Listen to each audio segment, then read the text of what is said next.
Bonjour et bienvenue dans la deuxième partie de ce cours sur le mouvement dans un champ uniforme. Et nous allons voir en fait dans cette vidéo le mouvement dans un champ électrique uniforme. Alors lorsqu'on prend une charge électrique, il va se former autour de cette charge un champ électrique. Mais ce champ électrique n'est pas uniforme. Il va dépendre de la distance entre le point où on va se placer et la charge électrique.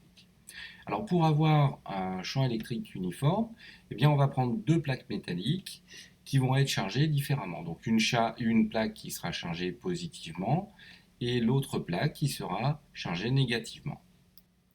Et dans ce cas-là, eh bien, le champ électrique qui règne entre ces deux plaques est uniforme, c'est-à-dire que sa direction et son sens sont constants ainsi que sa valeur. Pour calculer la valeur de ce champ électrique, eh bien, c'est pas très compliqué. Il suffit de connaître la tension électrique entre les deux plaques et la distance qui sépare ces deux plaques. Donc la valeur de ce champ, E, c'est égal donc à U, la tension sur la distance entre les deux plaques. Donc la tension électrique est en volts, la distance sera en mètres, et donc la valeur du champ électrique sera donnée en volts par mètre. Lorsque l'on va placer une charge électrique entre les deux plaques, dans ce champ électrique uniforme, eh bien cette charge va subir une force. Et l'expression de cette force, c'est F est égal à Q fois le vecteur E. Si on place une charge positive dans ce champ électrique, eh bien la force que va subir cette charge aura exactement la même direction et le même sens que le champ électrique. Par contre, si on place donc, une charge négative, cette fois, la force qui va s'exercer sur cette charge aura un sens opposé donc, au champ électrique. Alors, nous allons maintenant essayer de trouver les équations de la trajectoire d'une particule qui est placée donc, dans un champ électrique uniforme E et qui arrive donc dans ce champ avec une vitesse V0.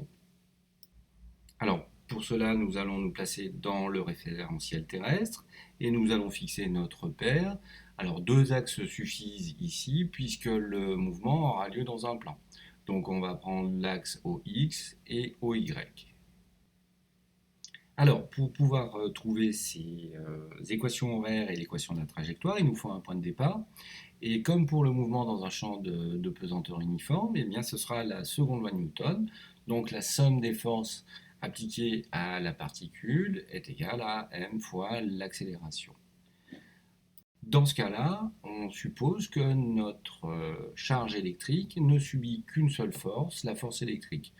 En effet, on peut négliger effectivement le poids de la particule. Donc cette force électrique donc, qui s'exprime, F est égal à Q fois le vecteur E.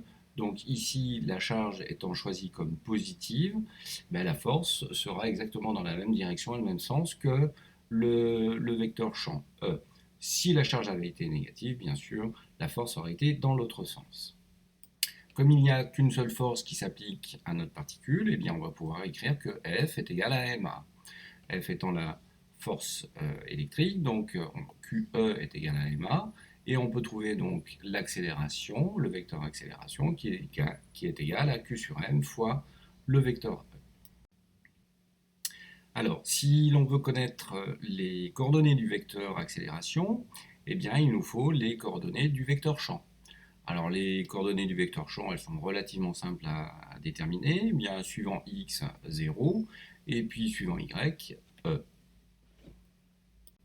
Donc les coordonnées suivant x du vecteur accélération, eh bien, ça sera q sur m fois la coordonnée suivant x du vecteur champ, c'est-à-dire 0, et la coordonnée suivant y, q sur m fois e. On a donc réussi relativement facilement à déterminer les coordonnées du vecteur accélération. Maintenant que nous avons déterminé les coordonnées du vecteur accélération, eh bien nous allons pouvoir déterminer les coordonnées du vecteur vitesse et du vecteur position en intégrant à chaque fois. Commençons donc par les coordonnées du vecteur vitesse. Donc nous allons intégrer les coordonnées du vecteur accélération. Donc, nous allons chercher la primitive.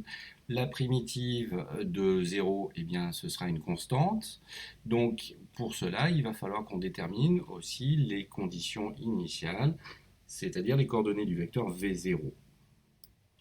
Pour déterminer ces coordonnées, nous allons placer donc l'angle alpha que fait le vecteur V0 par rapport à l'axe OX. Donc les coordonnées du vecteur V0, eh bien, on voit que la composante suivant x correspond au côté adjacent donc à l'angle, donc ça sera V0 cosinus alpha, et la composante suivant y correspond au côté opposé, ce sera donc V0 sinus alpha.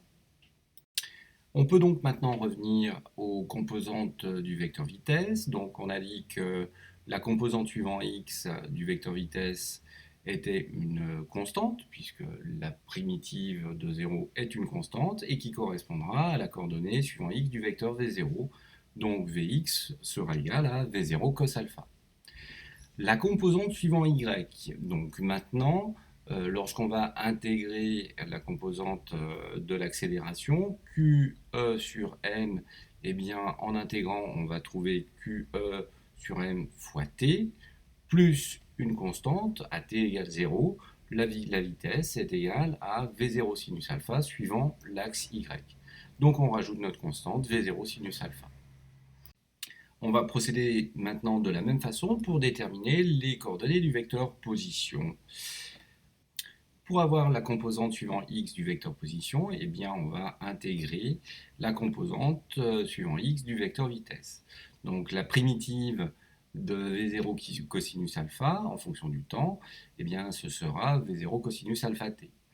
Mais plus une constante, donc cette constante en fait elle va dépendre de la position de la particule à t égale 0. Alors ici, on a choisi un cas simple, c'est que la position, en fait, cette particule va se situer à l'origine du repère. Donc les composantes du vecteur position à t égale 0 seront 0, 0. La composante suivant x du vecteur position sera donc v0 cos alpha t, plus la constante qui est nulle ici, et la composante suivant y du vecteur position, donc on va intégrer QE sur m fois t, eh bien, ça va nous donner donc QE sur 2m fois t au carré, plus V0 sinus alpha, lorsqu'on va intégrer, ça va nous donner V0 sinus alpha t, plus la constante qui est nulle là aussi. On a donc réussi à trouver ce que l'on appelle les équations horaires d'une particule dans un mouvement, dans un champ électrique uniforme, en utilisant donc les conditions initiales. Alors, terminons ce cours en déterminant l'équation de la trajectoire de la particule donc dans un champ électrique uniforme. Donc, on va procéder exactement de la même façon que dans le champ de pesanteur, c'est-à-dire que l'on va exprimer t en fonction de x, et puis on va reporter l'expression de t dans celle de y. Donc dans un premier temps, on exprime t en fonction de x à partir de la première équation horaire, et puis on va remplacer donc cette expression dans celle de y. Alors allons-y, donc ici y sera égal à QE sur 2m fois l'expression x au carré sur v0 cos alpha, le tout au carré, plus v0 sinus alpha fois x sur v0 cosinus alpha.